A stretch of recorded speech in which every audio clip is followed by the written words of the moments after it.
berapa sih Kak ukuran untuk cetak kartu peserta? Nih kalau punya gua tuh dulu ukurannya 12 kali 8,5 cuy. Yang ini nih. Gua nggak bisa nunjukin karena di sini kan juga ada data gua cuy.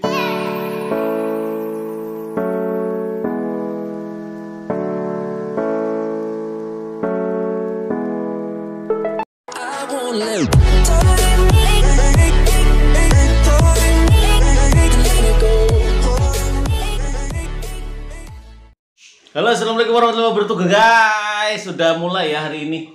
Kalau nggak salah hari ini tuh udah mulai tes kesehatan awal. Jadi gue mau ngasih tips, bener-bener tips dari gue yang notabene semoga bisa bermanfaat buat temen-temen yang sedang akan menghadapi atau sedang menghadapi tes kesehatan awal ini. Jangan lupa ya, jangan lupa selalu berdoa, teliti juga. Konsep teliti selalu gue tekankan karena teliti di sini berbagai hal ya, banyak hal ya tentang teliti, tentang syarat terutama, tentang apa yang harus dibawa, apa yang harus dipakai, apa harus yang dikenakan, apa yang harus kau lakukan kayak gitu-gitu, apa yang harus kau datangkan, alah seperti itulah.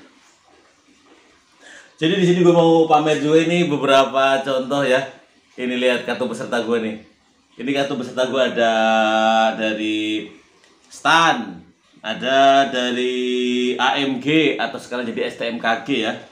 Ada dari STIS, Sekolah Tinggi Ilmu Statistik. Ada dari Sekolah Tinggi Sandi Negara, STSN. Masih ada gue bingkai. Ini buat kenang-kenangan. Nih, dan terutama ini dari KAI ya. Dari KAI berapa sih ukurannya ya kan? Ukuran cetak untuk KAI sendiri. Di sini nih. Dan masih ada dua itu sih gue sih. Ada dua kayak gini, dua di bingkai kayak gini. Ini semua kenangan perjuangan cuy. Seriusan. Nyaman, indah. Kalau kita udah di posisi ini lihat yang kayak gini sih jadi senyum-senyum sendiri guys, terutama kalau gue sih. Jadi buat nginget bahwasanya dulu gue tuh pernah berjuang. Kalau dibilang berjuang mati-matian ya emang kayak gitulah guys ya. Kita mau buat konten tentang cara benar menghadapi tes kesehatan awal PTKI 2021 ya kan. Ini gue kasih tips cara yang benar menurut gue, versi yang udah melalui beberapa penelitian ya kan, yang gue lakukan mulai beberapa minggu, beberapa bulan, beberapa tahun. Jadi ini konsep ini semoga bermanfaat buat teman-teman yang akan menghadapi tes kesehatan awal.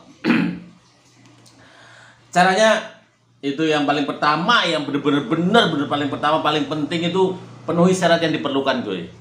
Itu benar-benar udah mutlak. Syarat yang perlu penuhi syarat yang diperlukan tuh contoh ya. Kayak semacam kayak rapid antigen yang terhubung langsung ke APK Peduli Lindungi, karena tahun-tahun pandemi ini aplikasi Peduli Lindungi itu menurut gue lagi jadi primadona banget guys.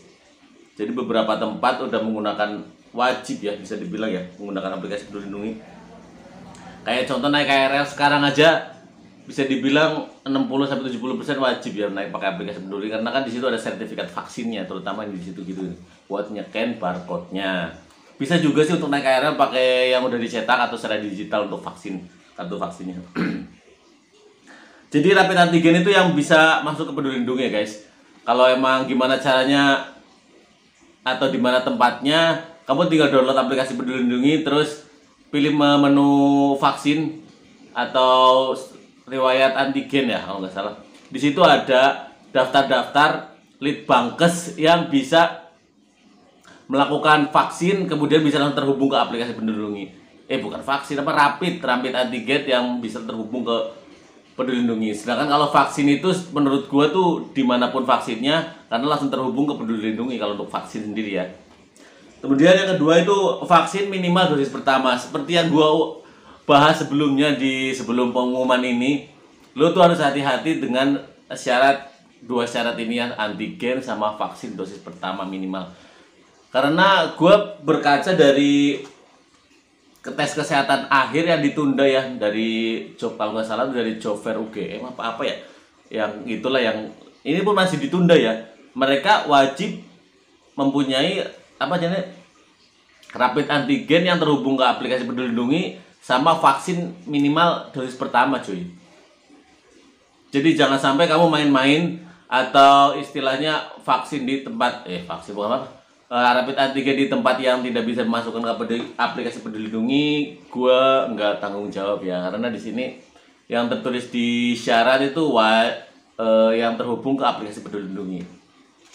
Bisa dibilang yang sah lah, sebenarnya sah juga sih, cuma ini kan lebih ke pemenuhan persyaratan. Jadi faktor taat, faktor memenuhi atau mengikuti aturan versi kereta itu masih terus diterapkan. Jadi di sini kita tuh mencari orang yang taat menurut rekrutmen gitu loh. Nggak cuma pintar tapi taat. Karena orang pintar itu banyak, orang taat itu ada ya. Fine, paham ya. Terus masalah penampilan menurut gue tuh wajib banget lu jadi versi terbaik lu. Tentang rambut yang nggak gondrong ya, tentang rambut yang rapi, versi rapi gimana sih kak? Gondrong boleh nggak? Lu mau nyoba gondrong, silahkan. Tapi jangan sampai lu nyesel hanya karena rambut yang gondrong. Lu ibaratnya lagi seneng rambut lu gondrong, cuma mau dipotong sayang, ya udah, itu mah kembali lagi ke prinsip kamu sih. Cuma gue nyaranin rambutnya wajib dipotong rapi. Kadang larinya ke penampilan sama sikap ya. Sikap yang kayak gimana kak? Sikap yang mau memenuhi persyaratan yang telah diajukan oleh PT Kereta Api gitu loh. Ya.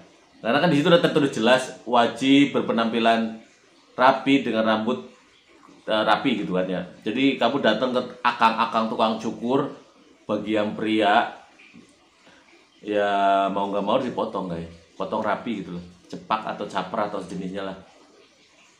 Paham ya sampai sini ya. Kemudian masalah kostum ya. Kostum yang baju putih, lengannya panjang atau pendek kak? Bebas kalau menurut gue sih, mau panjang atau pendek, karena di situ nggak tertulis harus panjang atau pendek ya. Yang penting rapi, jangan lupa disetrika, nanti kusut lagi ya kan. Jadi lu tuh harus berpenampilan the best mungkin, seistimewa mungkin, supaya si pihak selektor nggak ada alasan untuk menolak kamu selama kamu memenuhi persyaratan gitu loh. Baju yang ya kalau bisa yang masih bersih ya kan. Kalau gue sih dulu baju dari pelulusan cuy, karena baju pelulusan tuh gue dulu pakai hitam putih. Baju putih, lengan panjang, kalau gue nih ya dulu baju putih lengan panjang, terus celana bahan itu pun gue pinjem, terus sepatu pantofel itu pun gue pinjem. Pengalaman gue dulu juga nggak punya, tapi gue pinjem cuy, seriusan. Jadi mengusahakan apa yang harus taruh apa nih? Jadi mengusahakan dirimu untuk memenuhi persyaratan. Kalau bisa dilebihkan. Kalau pakai dasi gimana nggak apa-apa, fine. Kalau gue dulu terus terang dari awal seleksi sampai akhir gue pakai dasi. Ya pakai dasi dari, kalau nggak salah dari pas gue seleksi itu ada 2 dulu tuh. Untuk menjawab pertanyaan gue nggak bisa ya, karena HP-nya yang satunya dibawa sama someone like me. Jadi gue nggak bisa jawab pertanyaan. Jadi HP-nya yang itu dipakai buat ngerekam ini. Selebihnya mengenai pertanyaan ini nih, berapa sih kak ukuran untuk cetak kartu peserta? Nih kalau punya gue tuh dulu ukurannya 12 kali 8,5 cuy. Yang ini nih, gue nggak bisa nunjukin karena di sini kan juga ada data gue cuy. Ini yang ini. Ini ya, yang ini tuh ukurannya 12,5 kali 8. Jadi banyak banget tuh, banyak banget beberapa kartu peserta yang emang gue abadikan buat kenang-kenangan. Intinya sih gue sih pengen buat motivasi juga ya buat gue sendiri sih, karena kan perjalanan hidup tahu sendirilah, perjalanan itu kan naik turun, up and down gitu loh guys. Nih jadi begitulah. Kalau masalah doa, sedekah itu udah gue bahas sebelumnya. Jadi gue tuh ingin membahas setiap konten itu memberikan nilai tambah baru tanpa menghilangkan nilai tambah yang sebelumnya ya. Minta doa restu orang tua itu hal-hal yang menurut gue tuh wajib guys, karena the miracle of doa orang tua tuh udah nggak bisa dipungkiri lah pokoknya ya. Tetap semangat, jangan lupa berdoa. Sarapan penting ya, oke. Siap, nanti gue bikinin konten terus menerus, insya Allah terus menerus berkelanjutan sampai kalian punya NIPP ya, NIPP ya. Jadi pegawai BUMN tentunya. Kalau mau jadi masinis apanya nanti urusan pihak manajemen.